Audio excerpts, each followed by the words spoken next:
కలిగిందంటే అయిపోయాక వద్దులే అని చెప్పేసి అనుకుంటాం.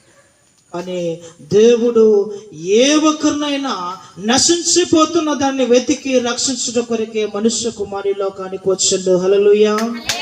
కాబట్టి నువ్వు నశించిపోవడం ఆయనకి ఇష్టం లేదు.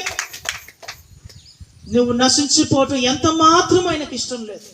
కాబట్టి నీ విశ్వాసమును రోజు రోజుకి ఏం చేసుకోవాలమ్మా అంటే, నువ్వు విశ్వాసాన్ని రోజు రోజుకు, దేవా ఇదిగో నేను పాపిని ప్రభువా, నన్ను క్షమించు ప్రభువా అని నిరంతరం నువ్వు ప్రార్థన చేస్తూ ఉండాలి. హల్లెలూయా.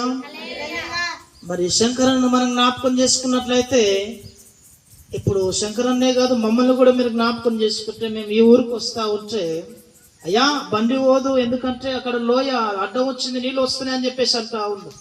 ఎందుకు? ఒకవేళ తెలియకుండా పోతే దానిలో పడతామేమో, చనిపోతామేమో అని చెప్పేసి అంటా ఉంటుంది.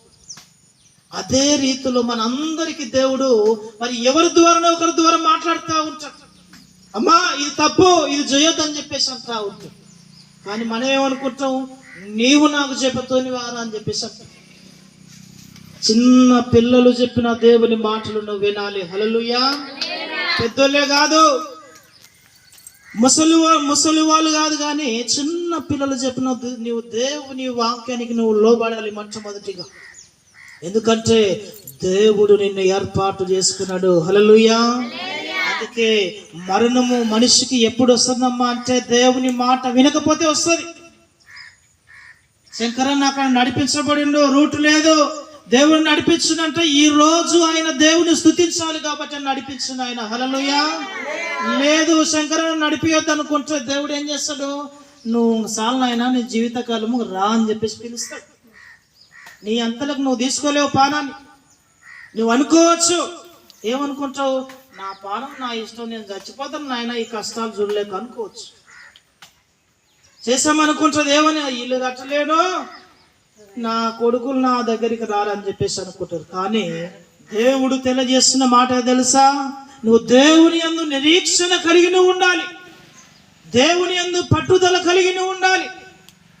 అందుకే అపోస్తలుడైన పౌలు అంటున్నాయా, నా ముందున్న పరుగు పందెంలో నేను ఓపికతో పరిగెత్తాలి, గురి యొద్దకే పరిగెత్తాలి. అది మళ్ళా నా గురి ఎవరంటే యేసు ప్రభు దేవుడై ఉన్నాడు. హల్లెలూయా.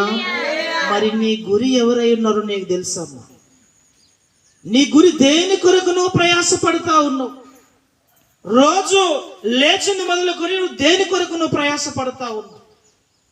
ధనం కొరకు నువ్వు ప్రయాసపడుతున్నావా, లేదంటే లోకం కొరకు నువ్వు ప్రయాసపడుతున్నావా? నువ్వు జ్ఞాపకం చేసుకోవాలి. ఇశ్రాయేలు జనాంగాన్ని 6 లక్షల మందిని ఆ సైన్యం నుంచి దేవుడు వారిని నడిపిస్తే మరలా ఏమైపోయినరు, మరలా చెడిపోయి. ఎన్నిసార్లు తప్పిపోయినమ్మా? మరి 3-4 సార్లు తప్పిపోయారు. అయినప్పటికీ దేవుడు ఏం చేసిన, విడిచిపెట్టిందా? విడిచిపెట్టలేదు.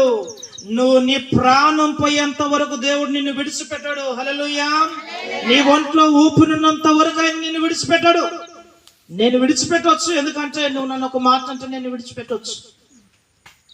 మరి మహేష్ నేను ఒక మాట అంటే రాకపోవచ్చు, నన్ను మహేష్ ఒక మాట నేను రాకపోవచ్చు, కానీ దేవుడు నిన్ను వదలడు ఎక్కడ పోయినా. హల్లెలూయా. మరి ఇశ్రాయేలు జనాంగాన్ని కూడా దేవుడు ఏమనుకున్నాడు, నువ్వు ఎక్కడ పోయినా, నువ్వు పాతాళానికి పోతావా, నా చెయ్యిని, నా హస్తము నిన్ను పైకి లేవనెత్తుతుందని చెప్పేసి దేవుడు వాగ్దానం చేసిండు. హల్లెలూయా. నువ్వు ఆకాశమునకు ఎక్కినా నేను అక్కడ ఉన్నాను, నువ్వు పాతాళములకు పోయినా నేను అక్కడ ఉన్నాను. నీ భూగర్భ జలములో యోన ఎక్కడ పోయిండు, భూమి మరి ఆ సముద్ర జలముల కింద ఉన్నాడు. అయినను దేవుడు ఏం చేసిండు, యోనను బయటికి నడిపించిండు. హల్లెలూయా. అటువంటి దేవుని కలిగి మనం ఉన్నాం. మీరు జ్ఞాపకం చేసుకోవాలి. రోజు మనం అనేక తప్పిదములు చేస్తూ ఉంటాం. రోజు ఏదో ఒక పాపం చేత, అపరాధముల చేత చచ్చిన వారమై మనం ఉండగా, యుక్త కాలమందు దేవుడు భక్తిహీనుల కొరకు ఈ లోకానికి వచ్చినని ఎఫెసీయులకు రాసిన పత్రికలో 2వ అధ్యాయంలో ఉంటుంది మాట. ఎవరి కొరకు వచ్చినమ్మా అంటే, దేవుడు నీ కొరకు నా కొరకు వచ్చిండు. హల్లెలూయా. మొట్టమొదటిగా ఎవరి కొరకు, మరి ఎవరిని ఎందుకు పుట్టావంటే, న్యాయాధిపతులను దోచుకుని వారి చేతుల నుండి విడిపించుట కొరకే న్యాయాధిపతులను దేవుడు పుట్టించండు మొట్టమొదటిగా. హల్లెలూయా. చెప్పండి మాట, ఎందుకొరకు దేవుడు పుట్టించిన వారిని?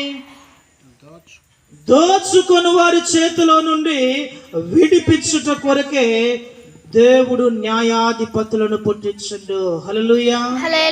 న్యాయాధిపతులు అంటే ఎవరమ్మా? ఈ లోకంలో మనమందరము ఈ లోకంలో జీవిస్తూ ఉన్నాము, కానీ దేవుడు కొందరిని ఏర్పాటు చేసుకుంటాడు. ఆ ఏర్పాటు చేసుకున్న వారిని న్యాయాధిపతులు అంటే మరి ఇక్కడ ఉన్న